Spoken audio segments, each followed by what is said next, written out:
Question number 1 में बोला गया है n का कौन सा लिस्ट वैल्यू होगा जिसके लिए ये मैट्रिक्स आइडेंटिटी मैट्रिक्स बन जाए। ओके, 2x2 ऑर्डर का आइडेंटिटी मैट्रिक्स बन जाए। तो देखते हैं A इक्वल्स टू है ये matrix and A to the power n है आइडेंटिटी मैट्रिक्स जो 2x2 का है। ठीक है, तो n का लिस्ट वैल्यू क्या होगा जिसके लिए ये A मैट्रिक्स 2x2 ऑर्डर का आइडेंटिटी मैट्रिक्स बन जाए। पहले हम n इक्वल्स टू 2 लिखेंगे, देखते हैं s स्क्वायर क्या आता है। जो s स्क्वायर होगा वो होगा cos pi by 4 sine pi by 4 minus sine pi by 4 cos pi by 4 this matrix into this matrix cos pi by 4 into cos pi by 4 sorry sine pi by 4 minus sine pi by 4 cross pi by 4। इसके साथ इसका multiply करेंगे तो क्या आएगा, यहां पर आएगा cos pi by 4 into cos pi by 4 मतलब cos स्क्वायर पाई बाई 4। यहां पर minus sine square pi by 4 होगा। ओके, अच्छा अब देखिए यहां पर cos पाई बाई 4 है into sine pi by 4 and यहाँ पर sine pi by 4 into cos pi by 4 मतलब 2 sine pi by 4 into cos pi by 4। Okay, and यहाँ पर है minus sine pi by 4 into cos pi by 4 and minus sine pi by 4 into cos pi by 4 तो होगा minus 2 sine pi by 4 into cos pi by 4। Okay, अच्छा अब देखिए यहाँ पर क्या है minus sine pi by 4 into sine pi by 4 तो होगा minus sine square pi by 4 minus sine square pi by 4 and यहाँ पर है cos pi by 4 into cos pi by 4 तो plus cos square pi by 4। Okay, अच्छा अब देखिए ये क्या होता है, दिस इक्वल्स टू क्या होगा, ये क्या है cos square theta minus sine square theta का फॉर्मूला है तो ये होगा cos 2 थीटा cos मतलब cos 2 pi by 4 cos 2 pi by 4। तो ये क्या है, ये है 2 sine theta into cos theta, ये होता है साइन 2 थीटा का फॉर्मूला तो यहाँ पर होगा साइन 2 पाई बाई 4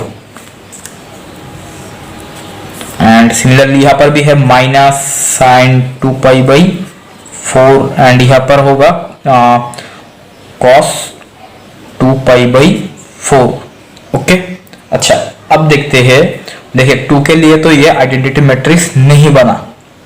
ठीक है, तो आप देखते हैं, अच्छा 3 के लिए देखेंगे तो ये नहीं होगा, आप चेक कर लेना।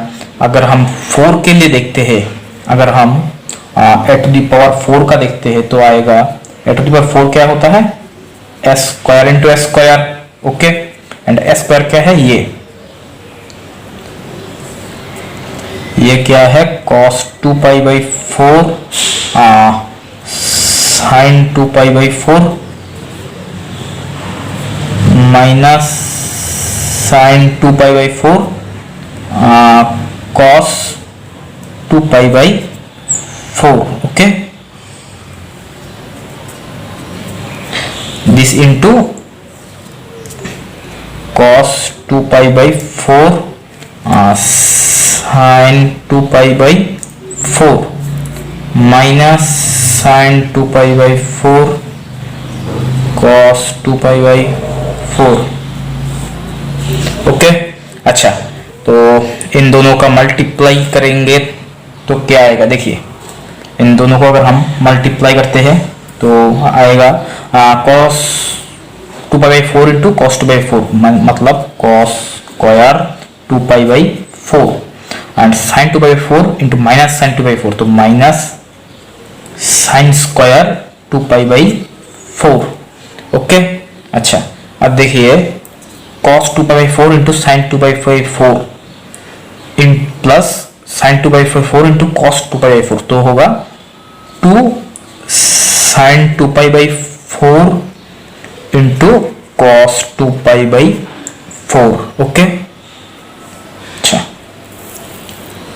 एंड अब देखिए यहाँ पर है minus sine 2/4 into cos 2/4 and cos 2/4 into minus sine 2/4, मतलब -2 sine 2π/4 into cos 2π/4। Okay, and यहाँ पर है माइनस साइन 2/4 इंटू साइन 2π/4, तो minus sine square 2π/4 and cos 2π/4 into cos 2π/4, तो प्लस कॉस स्क्वायर 2π/4। ओके, अच्छा, अब देखिए ये क्या है, ये है कॉस का theta minus sine square theta का फॉर्मूला, तो दिस इक्वल्स टू होगा कॉस 2 थीटा। कॉस 2 थीटा क्या होगा, कॉस 2 इंटू 2π/4, तो होगा कॉस, देखिए कॉस 2 इंटू 2π करेंगे तो आएगा 4π, तो 4π/4 मतलब कॉस पाई। ओके, एंड यहाँ पर क्या है 2 साइन 2π/4 इंटू कॉस 2π/4, ये है sine 2 sine theta into cos theta, मतलब साइन 2 थीटा। साइन 2 थीटा करेंगे तो क्या आएगा, साइन 2 इंटू 2π मतलब 4π/4 मतलब साइन पाई। एंड सिमिलरली यहाँ होगा माइनस साइन पाई एंड यहाँ होगा कॉस पाई। ओके, अच्छा, दिस इक्वल्स टू क्या होता है, देखिए कॉस पाई जो होता है, कॉस पाई क्या होता है, कॉस पाई का वैल्यू क्या आएगा, कॉस पाई का जो वैल्यू आता है वो आता है -1 एंड साइन पाई होता है 0, तो यहाँ 0 यहाँ -1। ओके, अच्छा, अब देखिए a⁴ आया है ये। ओके, तो अब एक काम करो, a⁸ निकालो। अगर आप हम यहाँ पर a⁸ करेंगे तो देखिए क्या, तो a⁸ क्या होगा, a⁴ into a⁴।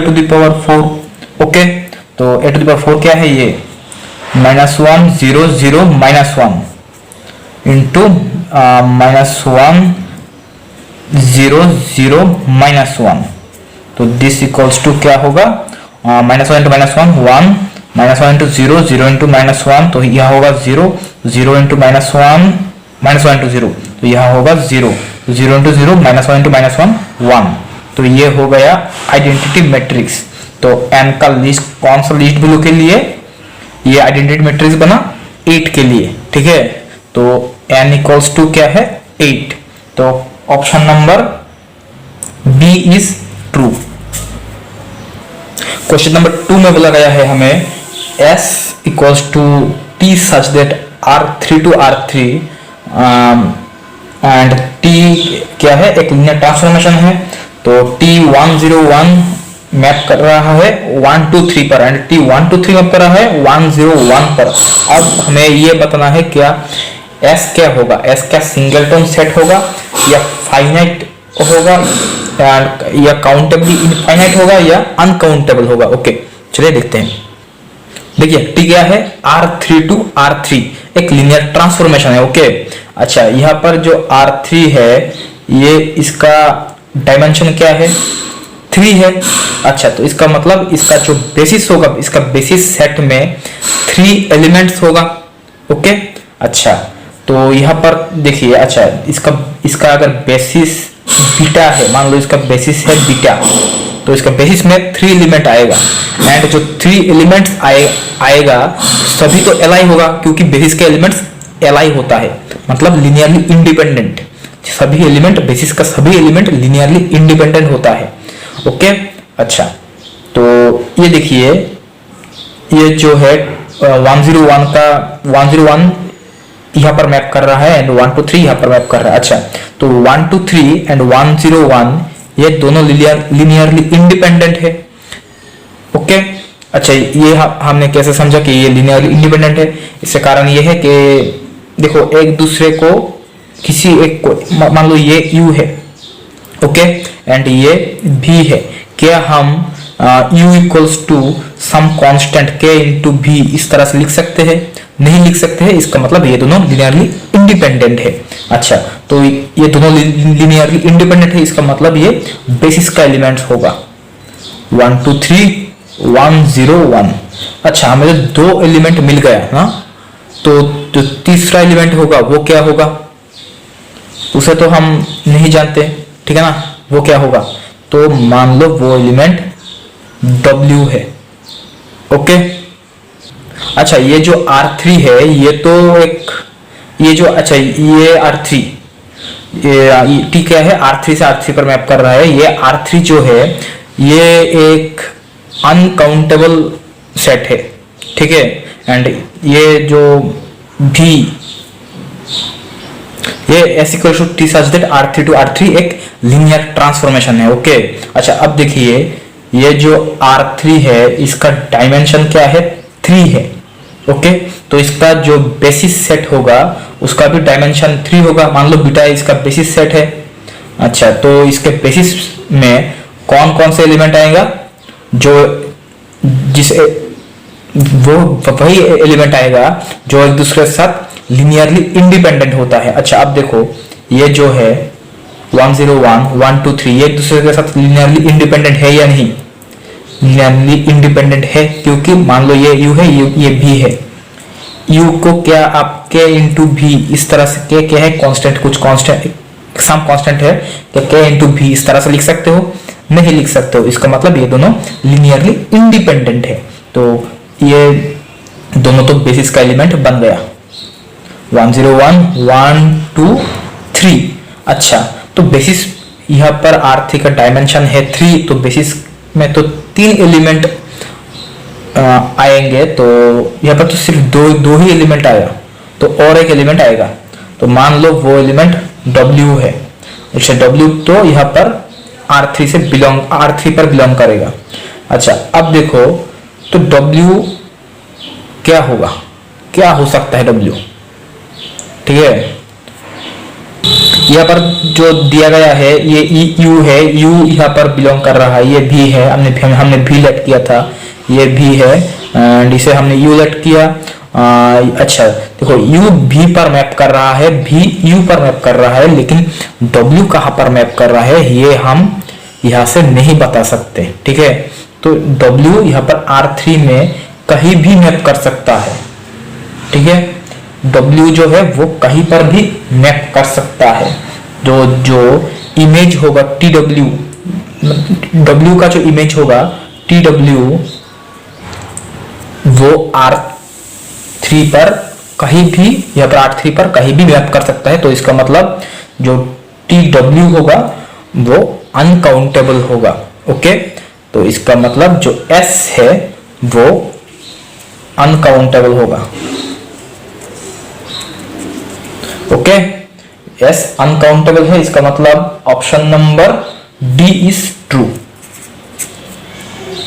Question number 11 में हमें दिया गया है T एक R3 से R3 तक एक लीनियर ट्रांसफॉर्मेशन है एंड 1 2 3 1 2 3 पर मैप कर रहा है, 1 5 0 2 10 0 पर मैप कर रहा है, -1 2 -1 ये -3 6 -3 पर मैप कर रहा है। तो हमें दिखाना है कि dimension of the vector space spend by the eigen vectors of T ये क्या होगा, इसका डायमेंशन क्या होगा दिखाना है।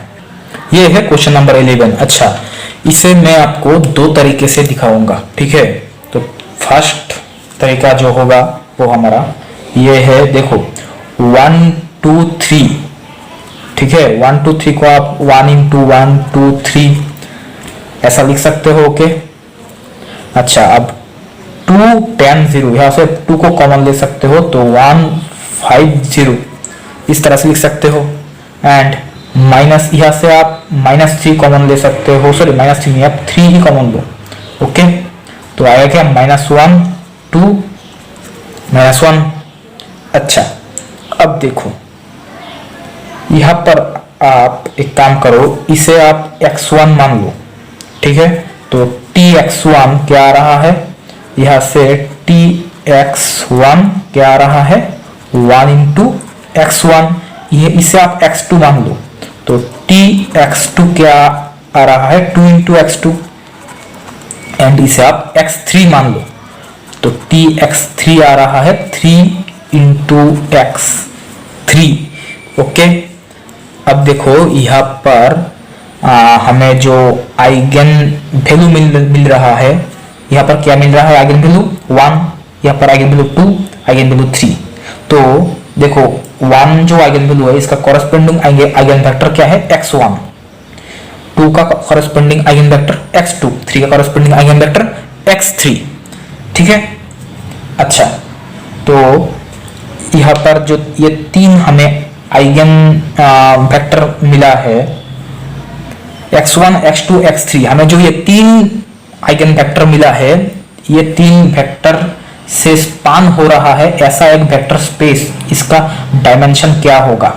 तो देखो x1, x2, x3। ओके, देखो मान लो इसे, इसका हमने नाम दिया है beta, beta equals to this, ये x1, x2, x3 से स्पान हो रहा है। ठीक है, तो इसका डायमेंशन क्या होगा, तो हमें डायमेंशन ऑफ बीटा फाइंड करना होगा। डायमेंशन ऑफ बीटा क्या होगा, अच्छा देखो x1 क्या है 1 2 3 एंड x2 क्या है 1 5 0, x3 है -1 2 -1। ये तीनों लिनियरली इंडिपेंडेंट है। ठीक है, इसे आप तो चेक कर सकते हो लिनियरली इंडिपेंडेंट कैसे है, तो हम यहाँ से बता सकते हैं, हम इस तरह से ही बता सकते हैं कि जो आइगन वैल्यू है 1 2 3 ये तीनों डिस्टिंक्ट आइगन वैल्यू है, इसका मतलब आइगन वेक्टर भी डिस्टिंक्ट होगा, मतलब आइगन वेक्टर जो होगा वो लिनियरली इंडिपेंडेंट होगा। ठीक है, तो x1, x2, x3 ये तीनों लिनियरली इंडिपेंडेंट है, इसका मतलब जो डायमेंशन ऑफ b है, तो dimension of beta this equals to होगा, सॉरी 3 होगा। ओके, तो dimension of beta equals to 3, तो डायमेंशन ऑफ इन तीनों आइगन वेक्टर से स्पान हो रहा है जो वेक्टर स्पेस, उसका डायमेंशन होगा 3। तो option number D is true. अच्छा, ऑल्टरनेटिव मेथड देखते हैं। यहां से हमें क्या मिला, tx1 इक्वल्स टू क्या है 1 इंटू x1 एंड tx2 क्या है tx3 क्या है। देखो tx1 क्या है 1 इंटू x2 और 1 इंटू x1, तो यहाँ पर x2 नहीं है x3 नहीं है, तो x2 के जगह हम 0 इंटू x2 लिख सकते हैं एंड x3 के जगह हम 0 इंटू x3 लिख सकते हैं। ओके, अच्छा अब देखो यहाँ पर क्या है, tx2 क्या है 2 इंटू x2 एंड tx3 है 3 इंटू x3। यहाँ पर x1 नहीं है x3 नहीं है, तो यहाँ पर हम 0 इंटू x1 लिख सकते हैं, 0 इंटू x3 लिख सकते हैं। ओके, tx3 पर 3 इंटू x3, तो यहाँ पर x1 x2 नहीं है, तो लिख दो 0 into x1 plus 0 into x2। अब देखो, अब हम यहाँ पर देखो ये तीनों x1 x2 x3 ये तीनों li है या ld है, आप इसे कैसे चेक करोगे, आप इसे देखो x1 के आगे क्या है 1, x2 के आगे 0, x3 के आगे 0, कॉलम वाइज लिख दो। यहाँ पर क्या है x1 के आगे 0, x2 के आगे 2, x3 के आगे 0, x1 के आगे 0, x2 के आगे 0, x3 के आगे 0, सॉरी 3 है, यहाँ पर प्लस साइन होगा 3 है। अच्छा, तो यहाँ पर पिवोट एलिमेंट कितना हुआ, यहाँ पर 1 है, यहाँ पर 2 है, यहाँ पर है 3। अच्छा, तो यहाँ पर 3 पिवोट एलिमेंट हमें मिला है, तो ये लिनियरली इंडिपेंडेंट होगा। ओके, तो यहाँ पर इस मैट्रिक्स का रैंक है 3, तो ये अच्छा ये भी लिनियरली इंडिपेंडेंट है, ये कॉलम लिनियरली इंडिपेंडेंट है एंड ये कॉलम भी लिनियरली इंडिपेंडेंट है। इसका मतलब ये जो x1 x2 x3 तीनों आइगन वेक्टर लिनियरली इंडिपेंडेंट हो गया। ओके, तो इसका जो डायमेंशन होगा वो 3 होगा। क्वेश्चन नंबर 23 ए में हमें दिया गया है m एक स्क्यू सिमेट्रिक मैट्रिक्स है, उसका ऑर्डर है n एंड v क्या है, v इक्वल्स टू m है, such that m is skew symmetric matrix. तो हमें दिखाना है v एक वेक्टर स्पेस है। ये देखो v क्या दिया गया है, v इक्वल्स टू m है and M X Q symmetric matrix है। ओके, तो हम एक काम करते हैं, हम ए एंड बी ये दो मैट्रिक्स ले रहे हैं जो भी में बिलोंग कर रहा है। Okay, let A comma B belongs to भी। अच्छा, अगर ए एंड बी दोनों भी में बिलोंग कर रहा है तो क्या होगा, ए भी क्यू सिमेट्रिक मैट्रिक्स होगा एंड बी भी क्यू सिमेट्रिक मैट्रिक्स होगा। अच्छा, ए अगर क्यू सिमेट्रिक मैट्रिक्स है तो A bar transpose equal to minus A and B bar transpose equals to minus B. अच्छा, ए एंड बी दोनों क्या है, भी में बिलोंग कर रहा है, तो हम भी को वेक्टर स्पेस चेक करने के लिए हम क्या करेंगे, मान लो दोनों दो कांस्टेंट है ए एंड बी, ठीक है, तो A in small A into capital A plus small B into capital B, इसको भी में बिलोंग करना है हमें, ठीक है, एंड ये small A and small B ये दोनों कांस्टेंट्स है। ओके, अच्छा, तो इन दोनों को हम भी में कैसे बिलोंग कराएं, इन दोनों को भी में बिलोंग करने के लिए हमें दिखाना है इसका होल बार एंड होल जो ट्रांसपोज होगा, ये अगर minus small A into capital A plus small B into capital B आ जाए तो हम कह सकते हैं ये भी में बिलोंग कर गया। अच्छा देखो, इससे हम this equals to small A capital A इसका bar, okay, plus small B capital B इसका बार, ऐसे हम लिख सकते हैं, ठीक है। अच्छा, होल ट्रांसपोज है। अब देखो, this equals to small A capital A whole bar whole transpose small B capital B whole bar whole transpose, इस तरह से हम लिख सकते हैं, क्योंकि ये दोनों मैट्रिक्स है तो इस तरह से हम कर ही सकते हैं, ठीक है। तो एंड ये देखो, ए एंड बी ये दोनों क्या है, ये दोनों कांस्टेंट्स है, हमें यह दिखाना होगा भी ओवर आर है, ठीक है, यहाँ पर भी ओवर आर ये वेक्टर स्पेस होगा या नहीं होगा। ओके, भी ओवर आर है। अच्छा, भी ओवर आर है तो भी is vector space over the field R, तो ये जो कांस्टेंट्स है ना ए एंड बी ये दोनों आर पर बिलोंग करेगा, रियल नंबर पर बिलोंग करेगा। ओके, अच्छा, अब देखो इसे हम small A bar into capital A bar लिख सकते हैं, तो स्मॉल ए तो रियल नंबर है तो इसका बार भी लेंगे फिर भी ये एक ही बात है, तो ए बार इक्वल टू ए ही आ जाएगा, तो इसका बार होगा। ओके, अच्छा, तो होल ट्रांसपोज इसका देखो, इसका अगर हम होल ट्रांसपोज लेंगे तो या इसका ले बात एक ही है, क्योंकि ये तो कांस्टेंट है, ये मैट्रिक्स नहीं है। एंड सिमिलरली इधर भी small B into B bar whole transpose. Okay, अच्छा, अब देखो ये क्या था, ये था स्क्यू सिमेट्रिक मैट्रिक्स, तो ये होगा इंटू माइनस से प्लस बी इंटू, यहाँ पर भी similarly B skew symmetric matrix था तो माइनस बी, तो यहाँ से माइनस कॉमन ले लो तो क्या आएगा, minus small A into capital A plus small B into capital B. Okay, तो ये जो मैट्रिक्स है small into capital S small B into capital B ये एक स्क्यू सिमेट्रिक मैट्रिक्स हो गया। इसका मतलब this implies small into capital S plus small B into capital B, ये जो मैट्रिक्स है वो भी में बिलोंग कर गया, ठीक है। तो दिस इंप्लाइज क्या है, भी ओवर जो आर है ये is a vector space. Okay, अच्छा, अब देखते हैं, अब हमें देखना है कि भी एक वेक्टर स्पेस होगा या नहीं over the field C. Okay, तो एक काम करो, ये दो मैट्रिक्स ले लेते हैं हम, सी एंड डी, ये दो मैट्रिक्स लेते हैं जो भी में बिलोंग करता है, ठीक है। तो सी को हम ये ले and 0 iota minus iota 0, and D ये भी में बिलोंग कर रहा है, एंड डी जो है, डी क्या है, डी को हमने लिया 0 माइनस आयोटा आयोटा 0। ओके, अच्छा अब देखो ये स्क्यू सिमेट्रिक मैट्रिक्स है, ये भी एक स्क्यू सिमेट्रिक मैट्रिक्स है। तो देखो ये जो होता है A into C plus B into D whole bar whole transpose, क्या ये स्क्यू सिमेट्रिक मैट्रिक्स होगा? देखते हैं। देखो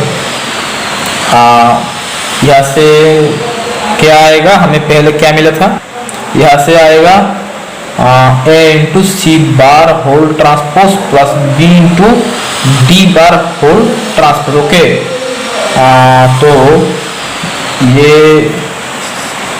अगर हम सी बार लेंगे, ठीक है, सी बार लेंगे तो आएगा C 0 minus iota iota 0 whole transpose plus B into D bar करेंगे तो आएगा 0 iota minus iota 0 whole transpose. तो ये क्या होगा 0 यहाँ पर होगा A 0 iota minus iota 0 plus B into 0 iota minus iota 0। Okay, अच्छा अब देखो ये क्या है, ये है C, ये है D, तो is equals to A into C plus B into D, तो not equals to minus AC plus BD। Okay, तो इसका मतलब ये जो है ये AC प्लस BD जो है does not belongs to V है। ओके, देखो यहाँ पर हमने एक मिस्टेक किया कि ये जो हमने C एंड D लिया है ना, ये देखो V ओवर C ये एक वेक्टर स्पेस होगा या नहीं होगा, चलो देखते हैं।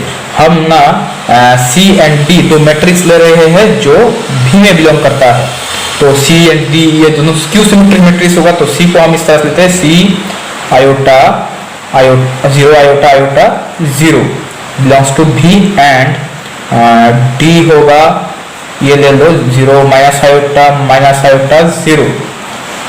ये दोनों स्क्यू सिमेट्रिक मैट्रिक्स है, तो ये दोनों V में बिलोंग कर गया। अब देखो A into C plus B into D, इसे दिखाना है हमें क्या ये मैट्रिक्स जो है वो V में बिलोंग करेगा या नहीं, हमें चेक करना है। तो देखो ये स्क्यू सिमेट्रिक होता है या नहीं। अच्छा, हमें जो फील्ड दिया गया था वो क्या था, C कॉम्प्लेक्स नंबर, तो ये जो कांस्टेंट है ए बी ये दोनों कांस्टेंट नंबर पर बिलोंग करेगा। ओके, अच्छा तो यहाँ से हमें क्या मिलेगा, यहाँ से हमें मिलेगा A C bar whole transpose plus B D whole bar whole transpose. Okay, तो दिस इक्वल्स टू क्या होगा, A bar into C bar whole transpose. तो ए तो कांस्टेंट है, तो इसके ऊपर ट्रांसपोज देने का कोई मतलब नहीं है, ये मैट्रिक्स नहीं है, एक कांस्टेंट नंबर है। अच्छा, ये पर मैंने बार क्यों लिखा, क्योंकि एंड भी दोनों अब कॉम्प्लेक्स नंबर है, पहले रियल नंबर था इसलिए नहीं लिया। And B bar into T bar whole transpose, तो ये तो हो जाएगा माइनस सी, क्योंकि ये एक स्क्यू सिमेट्रिक मैट्रिक्स है इसलिए, प्लस एंड ये हो जाएगा माइनस डी। अच्छा देखो, तो अब हम ये ए एंड बी दोनों को हमने ऐसा लिया, मान लो ए इक्वल्स टू आयोटा हम लेट किया, ठीक है, A equals to iota and B भी आयोटा ही लिया। ओके, तो ए बार क्या आएगा, माइनस आयोटा होगा, बी बार भी होगा माइनस आयोटा, तो यहां से माइनस माइनस हो जाएगा plus iota into C, plus minus minus हो जाएगा प्लस आयोटा इंटू डी। अच्छा, तो आयोटा क्या था, ए इंटू सी एंड आयोटा हमने बी भी आयोटा ही लिया, तो बी इंटू डी, तो ये क्या माइनस ए सी प्लस बी डी हुआ, नहीं हुआ ना, ठीक है। तो इसका मतलब ये जो मैट्रिक्स है AC प्लस BD ये V में बिलोंग नहीं करेगा, ठीक है। तो V ओवर C जो है ये this is it is not a vector space. Next हमें 23B में जो दिया गया है V इक्वल्स टू है Px सच दैट Px क्या है, Px एक पॉलिनोमियल है of degree less equals to n with real coefficients and t such that V to Rm be defined as t Px equals to P1 P2 up to Pm, then show that t is linear and determine the kernel of t। तो चलिए देखते हैं, ये देखो ये हमें दिया गया है, तो हमें पहले दिखाना है जो ये t है वो एक लीनियर ट्रांसफॉर्मेशन होगा। अच्छा, लीनियर ट्रांसफॉर्मेशन होने के लिए हमें ये दिखाना होगा कि t px plus lambda qx, okay, this equals to होगा t px plus lambda into t qx, okay. अच्छा, तो ये देखो ये क्या आता है, t px क्या है, px इक्वल्स टू है दिस। अच्छा, तो px को इसे हम क्या इस तरह से लिख सकते हैं, i equals to 0 to n a iota x to the power iota, sorry a iota नहीं, ये i है, ए i x to the power i, ठीक है। इसे हम ये जो सम है इसे हम समेशन से लिख सकते हैं, ओके। अच्छा, प्लस लैम्डा एंड qx, मान लो qx ऐसा है b0 plus b1x plus b2x square up to bn x to the power n, okay. तो इसे हम कैसे लिख सकते हैं, सॉरी ये i equals to 0 to n bi x to the power i, ठीक है। अच्छा, अब देखो यहां से हम एक काम करते हैं, t summation i equals to 0 to n, यहां से हम x to the power i को कॉमन लेते हैं, ठीक है, ए आई, हाँ, और plus summation i equals to 0 to n, ये लैम्डा तो कांस्टेंट है, यहाँ पर लैम्डा को हम अंदर ले लेते हैं, तो lambda into B I, okay. तो इन दोनों से हम अब x to the power i को कॉमन ले लेते हैं, ठीक है, दिस इक्वल्स टू। अच्छा, अब एक काम करते हैं, यहाँ पर जो समेशन है i equals to 0 to n and यहाँ पर भी i equals to 0 to n, तो हम इसे हम ऐसे लिख सकते हैं, दोनों समेशन को हम बाहर एक साथ लिख लेते हैं, i equals to 0 to n A I plus lambda B I, okay, लिख सकते हैं ऐसा। अच्छा, यहाँ पर हमने जो किया ये x टू द पावर को कॉमन लिया, कि ये हमने मिस्टेक कर दिया, क्योंकि यहाँ पर तो समेशन कहा है, समेशन के बाहर तो ये चला गया, तो ये ऐसा नहीं होगा, तो यहाँ पर x to the power i होगा एंड ये ब्रैकेट नहीं होगा, ठीक है। तो हमने इस स्टेप पर लैम्डा को बाहर से समेशन का अंदर लिया, ठीक है, तो यहाँ पर होगा x to the power i होगा। अच्छा, अब देखो ये क्या आया है, t, मान लो ये px है, तो ये क्या दिया, t px क्या है, p1, फर्स्ट है p1 क्या है, मतलब x के जगह आप पहले 1 पुट करो, यहाँ पर x के जगह आप 1 पुट कर दो, तो क्या आएगा, summation i equals to 0 to n A I plus lambda B I, okay. अब x के जगह हमने 1 पुट कर दिया, तो x, एंड अब हम x के जगह हमें 2 पुट करेंगे, तो summation i equals to 0 to n A I plus lambda B I into 2 to the power i, okay.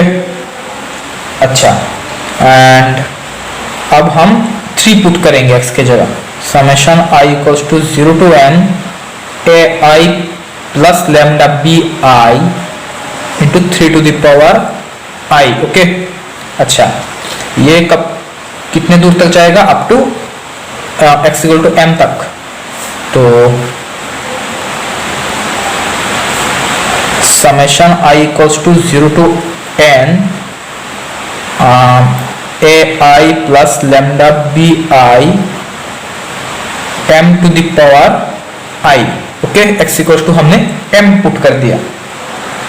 अब देखो ये जो a है, ai है, ai, ये इन सब को क्या हम एक साथ लिख सकते हैं, हाँ बिल्कुल लिख सकते हैं। तो ये क्या है, समेशन, पहले summation I equals to 0 to n, ठीक है, summation I equals to 0 to n A i, ठीक है। इसके बाद क्या है, ए i into 2 to the power i, sorry यहाँ पर समेशन होगा i equals to 0 to n A i into 2 to the power i. अच्छा, इसके बाद क्या है, summation I equals to 0 to n A i into 3 to the power i up to summation I equals to 0 to n A i into m to the power i, ठीक है। This plus and this lambda B i, अब b आई जितना है ये सब B I को हम एक साथ करेंगे, तो lambda B I into 2 to the power i, lambda B I into 3 to the power i. तो इन सब से हम लैम्डा को पहले बाहर ले लेते हैं। Summation I equals to 0 to n b i comma summation I equals to 0 to n b I into 2 to the power i comma summation I equals to 0 to n b I into 3 to the power i comma up to summation I equals to 0 to n b I into, ये है क्या, m to the power i, okay. अच्छा, अब देखो ये क्या है, summation I equals to 1 to I equals to 0 to n A I, ये क्या है, ये देखो px में x के जगह आप 1 पुट करो तो ये आएगा summation I equals to 0 to n A I. तो ये क्या होगा, दिस इक्वल्स टू होगा p1 एंड px में x के जगह आप 2 पुट करो तो ये आएगा, तो ये होगा p2, ओके। एंड ये होगा p3 अप टू, एंड ये होगा pm, ठीक है। अच्छा, तो दिस प्लस लैम्डा इंटू ये क्या होगा, qx जो हमने बोला था, qx में x के जगह 1 पुट करो तो ये आएगा, x के जगह 2 पुट करो तो ये आएगा, x के जगह 3 पुट करो तो ये आएगा, एंड x के जगह m पुट करोगे तो ये आएगा, ठीक है। अच्छा, अब ये क्या था, this equals to tpx, okay,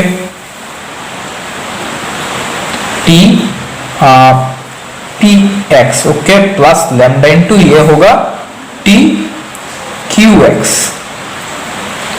अच्छा, तो ये क्या था, ये था tpx plus lambda into qx, okay. तो tpx plus lambda into qx क्या हुआ, tpx plus lambda into qx। इसका मतलब क्या है, t एक लीनियर ट्रांसफॉर्मेशन है, ओके। अब हम जो देखेंगे, नॉलिटी ऑफ टी हमें फाइंड करना होगा। नॉलिटी ऑफ टी फाइंड करने के लिए हमें ये टी कहां से कहां तक है, टी भी से आर एन तक है, तो टी भी का जो इमेज होगा आर एन में, सभी आर एम का आइडेंटिटी जो एलिमेंट होगा उस पर मैप करेगा। अच्छा, तो आर एम का आइडेंटिटी एलिमेंट क्या होता है, आर एम का आइडेंटिटी एलिमेंट होता है 0,0,0 अप टू 0, कितने बार होगा, m टाइम्स, ओके। तो टी भी का जो इमेज होगा वो सभी, मतलब भी का जो कर्नेल होगा, कर्नेल का जितने कर्नेल में जितने भी एलिमेंट है उसका इमेज आर एम का आइडेंटिटी पर होगा, यहाँ पर होगा। अच्छा, तो भी क्या दिया गया है, भी दिया गया है px है ना, भी है px, तो this equals to 0,0,0 up to 0, ये है m टाइम्स, ओके। अच्छा, tpx क्या था, tpx में था p1 p2 p3 up to pm, okay, equals to 0,0,0 up to 0 m times,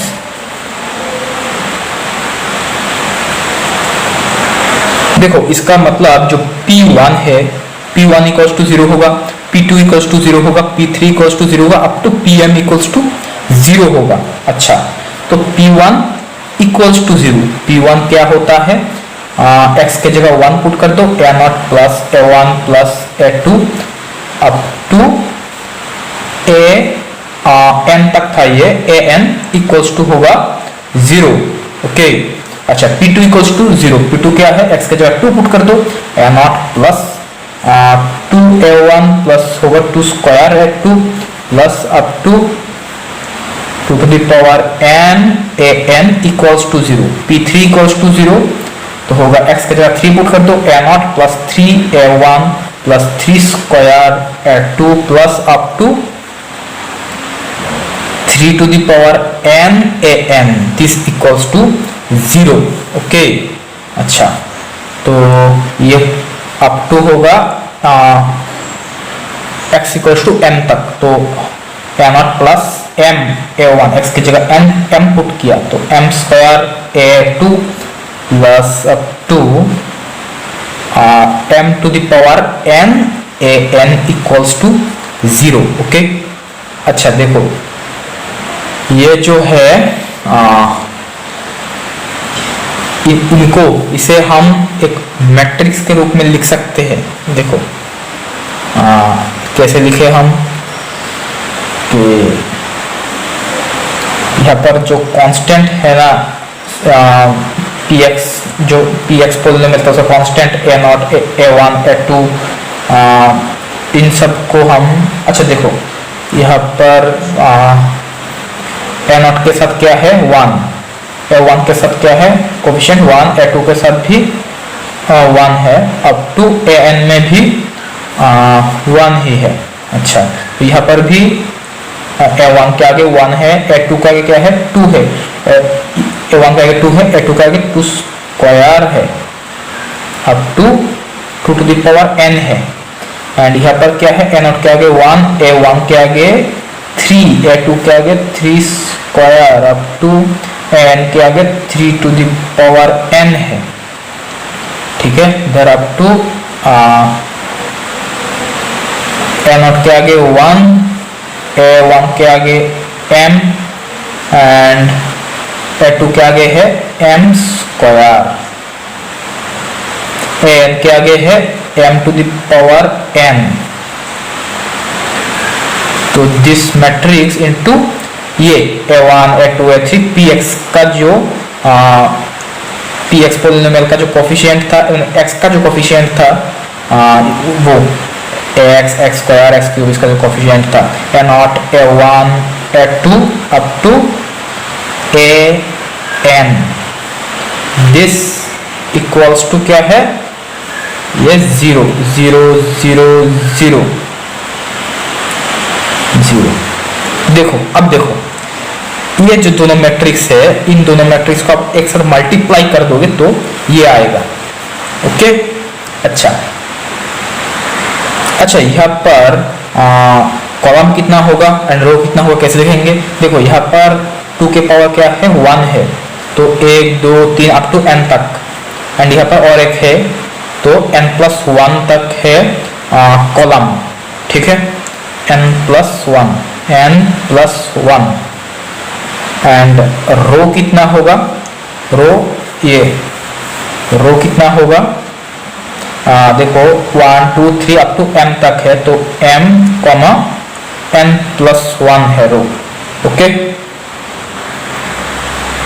तो m बाई n प्लस 1 है रो। अच्छा, एंड रैंक क्या होगा, देखो इस मैट्रिक्स का जो नलिटी होगा ना वही T का नलिटी होगा। ओके, तो देखो मैट्रिक्स का जो रैंक होगा, इस मैट्रिक्स का जो रैंक होगा, मान लो ये मैट्रिक्स A है, तो रैंक ऑफ A जो होगा वो होगा minimum of m n plus 1। Okay, ठीक है।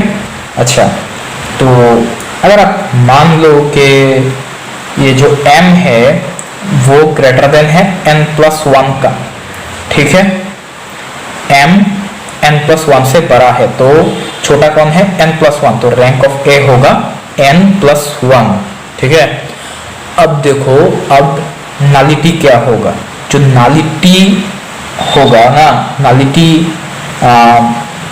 इस मैट्रिक्स का जो नलिटी होगा वो होगा dimension of V minus rank of A. V का डायमेंशन क्या था, V था Px such that Px equals to ये A0 A1 A2 up to AN तक। तो इसका डायमेंशन क्या होगा, 1 2 3 n तक है, n प्लस 1 n प्लस 1। तो नलिटी ऑफ A क्या होगा, डायमेंशन ऑफ B है n plus 1 minus rank of A भी है n प्लस 1। तो नलिटी ऑफ A तब होगा 0। अगर मान लो कि n जो है n प्लस 1 से छोटा है, ओके, n प्लस 1 से छोटा है। अच्छा, तब क्या होगा, रैंक ऑफ ए होगा m, क्योंकि m है मिनिमम वैल्यू यहाँ पर m, ओके।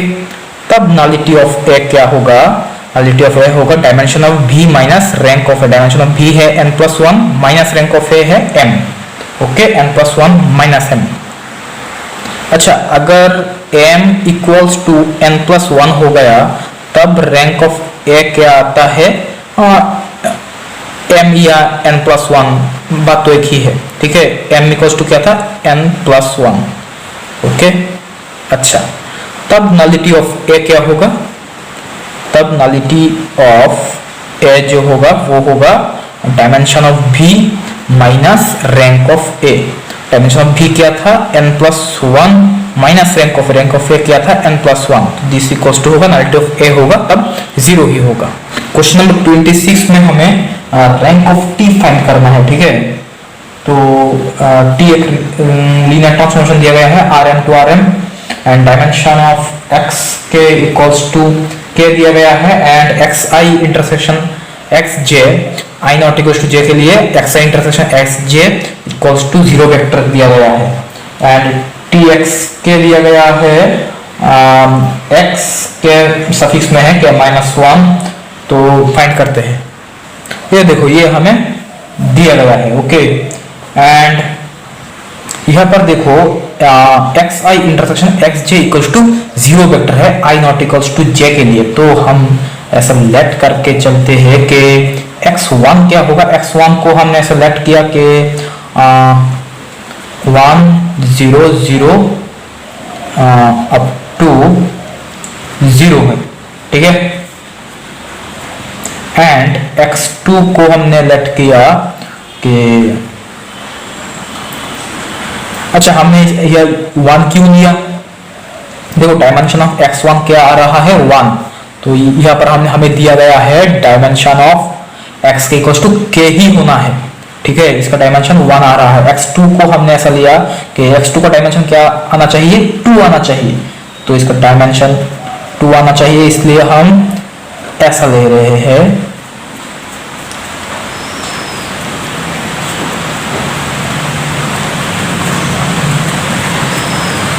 ठीक है, देखो इसका डायमेंशन क्या आएगा, 2 आएगा x2 का dimension, and x1 intersection x2 क्या होगा, 0 वेक्टर होगा। इन दोनों में कोई कॉमन नहीं है इसलिए।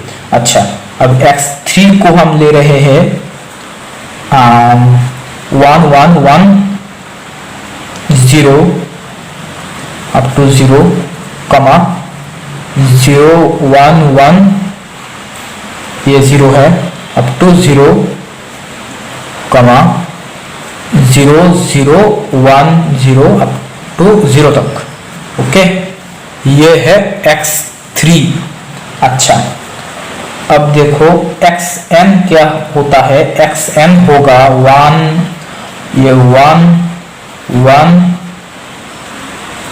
1, ये कब तक होगा, अप टू n टाइम्स होगा, एंड कमा 0 यहाँ पर होगा 0 कमा 0, एंड ये टोटल कितने टाइम्स होगा, टोटल होगा m, ठीक है। एंड ये 1 हो रहा है n टाइम्स, मतलब 0 हो रहा है m माइनस n टाइम्स। अच्छा, तो इसके बाद आएगा, ये हो दे रहे हैं 0 1 1 टू 1 कमा 0 कमा अप टू 0, एंड इसके बाद 0 0 1 अप टू 1 कमा अप टू 0 कमा ये होगा अप टू 0 0 0 अप टू 0 कमा 1 कमा 0 कमा अप टू 0, ठीक है। एंड यहाँ पर ये 1, ये 0 से 1 तक है n टाइम्स, मतलब ये यहाँ पर 0 हो रहा है n-1 टाइम्स। अच्छा, अब देखो xn हो गया है ये, तो हमें क्या फाइंड करना था, रैंक ऑफ t फाइंड करना था, ठीक है। रैंक ऑफ t क्या है, dimension of range of t है, ओके। ये है dimension of range of t, ठीक है। अच्छा, तो dimension of range of t जो होगा वो क्या होगा, ये होगा t x1 plus t x2 plus हाँ, इसका डायमेंशन होगा, रेंज ऑफ t है t x1, यहाँ पर डायमेंशन होगा इसका t x2 का, dimension of range of t x3 plus up to dimension of t x क्या है ये xn, ओके। अच्छा, अब देखो डायमेंशन और टी एक्स के क्या दिया गया है, एक्स के माइनस 1, ये देखो दिया गया है एक्स के माइनस 1, तो डायमेंशन ऑफ टी एक्स 1 क्या आएगा, एक्स 1 माइनस 1 मतलब x not, plus x 2 minus 1 तो एक्स 1 आएगा, प्लस एक्स 3 माइनस 1 आएगा, वो होगा एक्स 2, प्लस अप टू ये होगा एक्स एन माइनस 1, और यहाँ पर डायमेंशन है, ठीक है, यहाँ पर डायमेंशन है।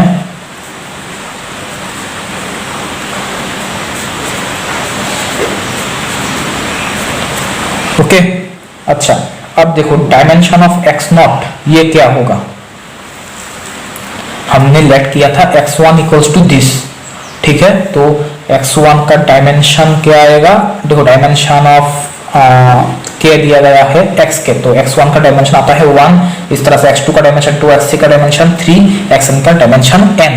तो अगर हम n के जगह 0 पुट करें तो डायमेंशन ऑफ x नॉट क्या आएगा, k होगा 0, तो डायमेंशन ऑफ x नॉट होगा 0, plus dimension of x1 1, dimension of x2 2, plus up to plus n minus 1, okay. तो इसका सम क्या होगा, 1 plus 2 up to n minus 1 तक, इसका सम होगा n minus 1 into n minus 1 minus 1 by 2, okay. यहाँ पर प्लस होगा, अब 1 plus 2 plus 3 up to n तक का फॉर्मूला क्या होता है, सम का n into n plus 1 by 2, इसलिए n minus 1 into n minus 1 plus 1 by 2, ये होगा 1 से 1 cancel, n into n minus 1 by 2, 20